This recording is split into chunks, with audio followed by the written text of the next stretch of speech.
What's going on, my broskiis? My name is Toadskii, back again to bring you guys yet another One Piece Treasure Cruise video. And in today's video, we're here with V2 Kaido once again. I have already made a video with him clearing the 10-star difficulty GARP challenges, so make sure to go check that video if you haven't done so already. But in today's video, very similar to the Zoro video that I uploaded on the channel a couple of days ago, we're just going to be using him in more recent release content in like a showcase style video. But in this video today, it's not more about like what the video particularly is going to be about in terms of the content that you're seeing on the video. I mean, that's just kind of the background. I want to talk about like the pros and cons whilst we have this showcase going on of this unit. So we did a very similar video with Zoro talking about his pros and cons, but this unit is a little bit different because he obviously has mechanics that no other units in the game have, at least currently on Global don't have, and this is just a very, very interesting unit. So without further ado, let's jump into it. So let's start off with the positives of V2 Kaido.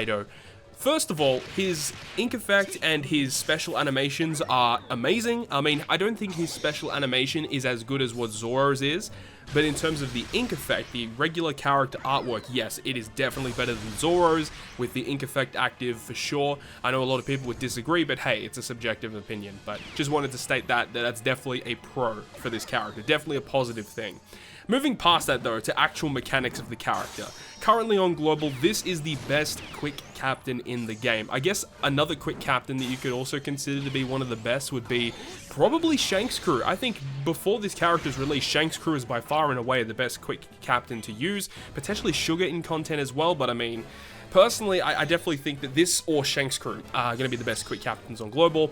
However, unfortunately, this character will be like replaced for the like pseudo best quick unit in the game as we get Versus Akainu. Now, despite the fact Versus Akainu isn't a direct quick captain, he has a lot of good things going for him as to why, you know, you can run him in mono quick, because you'll see that as time goes on Global, it's going to be heading in that direction. And just Kaido himself having the classes of both Driven and Powerhouse is very, very valuable to this unit, as you guys will see later on down the line. Now, moving past that, he's a 1.5 times HP captain.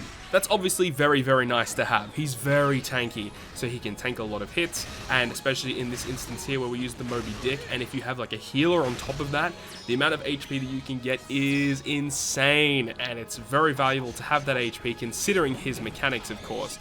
But on top of that, you know, he's a 4 times Rainbow Captain, 4.5 to Quick specifically, 5 times to Quick specifically after he's launched his special ability, which is great because every time he takes 10,000 or more damage, he automatically launches his special. Now, what does that special even do? It gives all of your crew matching slots. It doesn't go through block orbs though, unfortunately, but it just gives your crew matching slots, and it applies a debuff to the enemy, increased damage taken, which is typically a debuff that you would receive on your side of the field. However, we're switching the tables here and we're applying it to the enemy instead. So it means any type of damage on the enemy is going to be doubled. So damage from specials, damage from normal attacks, it all is increased by 2 times. It's a very useful effect to have because it can be stacked on top of your regular attack boost, orb boost, color affinity, conditional boost. It can be stacked on top of that. So that's why this character is going to be so valuable. But there's obviously drawbacks to it, which we'll get to in a little bit in this video.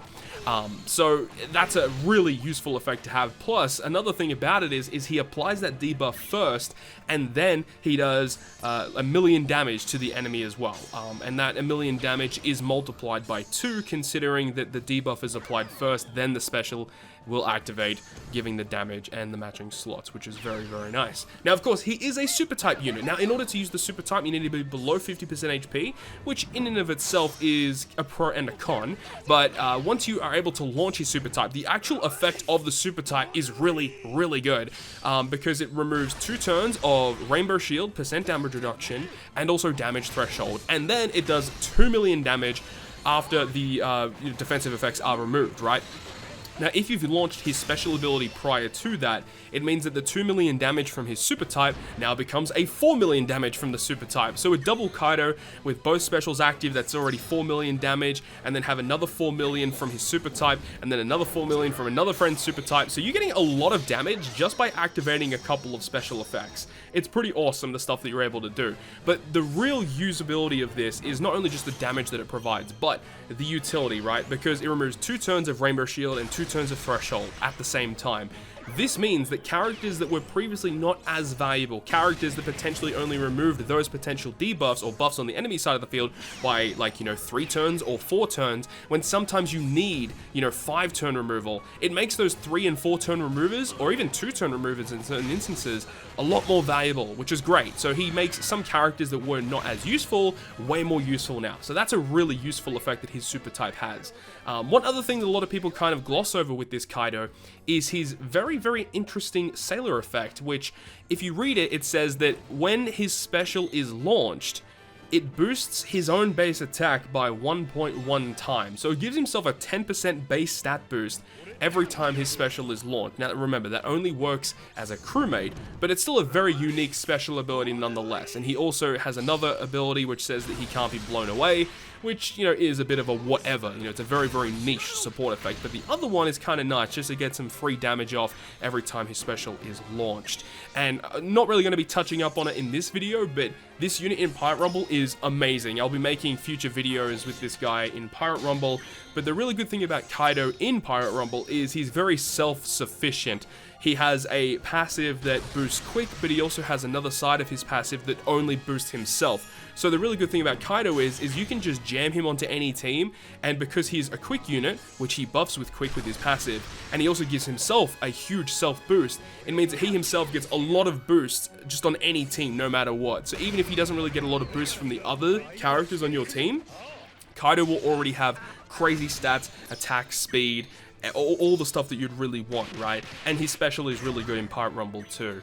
So I'll be making videos with him in the future with Pirate Rumble. But moving past that, talking about some of the negatives, some of the drawbacks that this V2 Kaido has, right?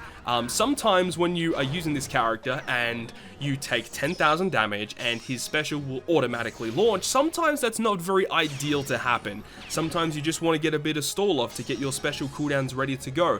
And unfortunately, Kaido does not have a cooldown reduction captain effect like Versus Kaido or V1 Kaido has, comparing to this guy, right? And sometimes you may want to save very, very specific slots. Maybe there's a recovery orb you wanted to save, or potentially there's a certain type slot you needed in order to get through a slot barrier, like very specific circumstances like that. It's a very niche circumstance, but they come up time and again, right? So that can be a bit of a drawback, but a lot of the time it's not that bad. Another really big thing is obviously Despair just absolutely destroys this character, because number one, Despair, obviously you lose a lot of your HP because he's a 1.5 times HP boosting captain, so that's a big problem. You don't really want to be despaired too much with this guy as a captain. But another thing about it is while he's despaired, you can't launch his special with his captain effect, where the captain effect says once you take 10,000 damage, automatically launch his special.